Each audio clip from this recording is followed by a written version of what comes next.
telling me a little bit about what happened? Sure. I just went out with some friends, like a regular Friday night or Saturday night. I don't remember. It's been a while. But we all decided that we were going to go out to a party, which is pretty much in a remote area.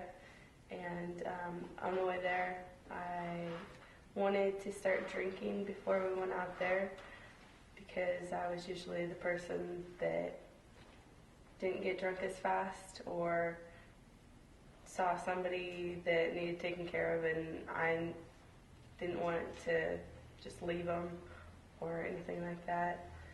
So we drove out to a place that was a wooded area with a bunch of friends, and by the time we got out there I was pretty drunk, and we kept drinking and we just had a campfire, and then I decided after throwing up a few times that I was too drunk, so my friends put me in a tent with some blankets and I went to sleep, and then I woke up with someone on top of me. Did you know who he was? My ex-boyfriend at the time called for the person to leave because he was just leaving and he was his ride. So I knew my ex-boyfriend's voice and knew obviously the person because he called his name, and then he just kind of left. Was this somebody that you were talking to? Is it somebody you had a relationship with? No, this person was just an acquaintance, somebody that I had seen at multiple parties or places that I've gone to hang out, and didn't really ever talk to him. Did it surprise you looking back that he got in the tent with you? Yeah, I kind of just wonder what would make him think that he was welcome. I wasn't wearing anything. I mean, it was summer. I was wearing a tank top and jeans. Nothing risque or revealing. Okay. And can you tell me a little bit about what happened inside the tent that you remember? I just kind of remember laying there, having the feeling that somebody was there with me, and just, I don't know, knowing what happened, I guess. Was there actually penetration involved in this? Yeah. Yeah. So when your ex-boyfriend called for him to come because his ride was there, but your ex didn't know what had happened inside the tent at this point, right? Yeah. So did you let him know? I did. After they had left, I started to realize what had gone on and what had happened, and I wanted to call him right away and see what was going on and to see if I could come talk to him, because he was someone that I confided in, I guess. Was he still with this guy at that time? He had taken him home. Okay.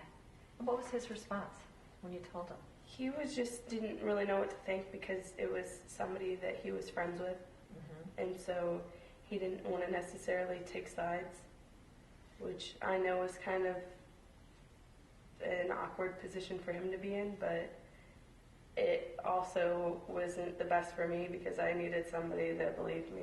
Right.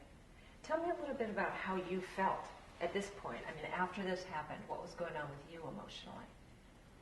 I just kept replaying things in my head, thinking that if I hadn't had, if I didn't drink that much, I would have been able to realize what was going on before he had left, or I wouldn't have. I felt like I wasn't putting myself in a bad position. I felt like I was with friends. I was with people I knew. I was a place where I knew where it was, even though it was kind of in the middle of nowhere.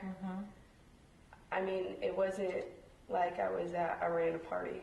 Right. So you felt like you were safe, but I still hear a lot of self-blame going on too. Was that pretty strong right after this happened? Yeah. Yeah. So thinking that if you wouldn't have been drinking, what other thoughts can you remember? Well, I had friends with me. If I had one of my girlfriends that was with me, and I just felt like she was close enough where she had to have realized something was going on, or I would have felt she would have checked on me. Mm-hmm. And did you have a conversation with her afterwards about that? A little bit. Mm-hmm. But again, I was kind of too ashamed of the situation. Mm-hmm. Your friends, you didn't really feel a lot of support from your friends during that time? No, not at all. Was that more because you couldn't talk to them or because you felt that they wouldn't support you? I kind of feel like I'm a private person anyway, so unless I kind of felt like they were giving me any kind of support or going to keep things private, I didn't want to take the next step and explain everything and how I felt. Okay. And if you could give advice to friends, what would your advice be? Because that sounds like it was hard for you to be with these friends then, because you were private and you had some emotional pain going on yourself. Just kind of that it's not really what you say, it's more if you kind of believe in their story. Mm-hmm. I mean, people don't just make that stuff up. Mm-hmm. So it's not like something specific you have to say to them, it's just that you have to believe them. Right.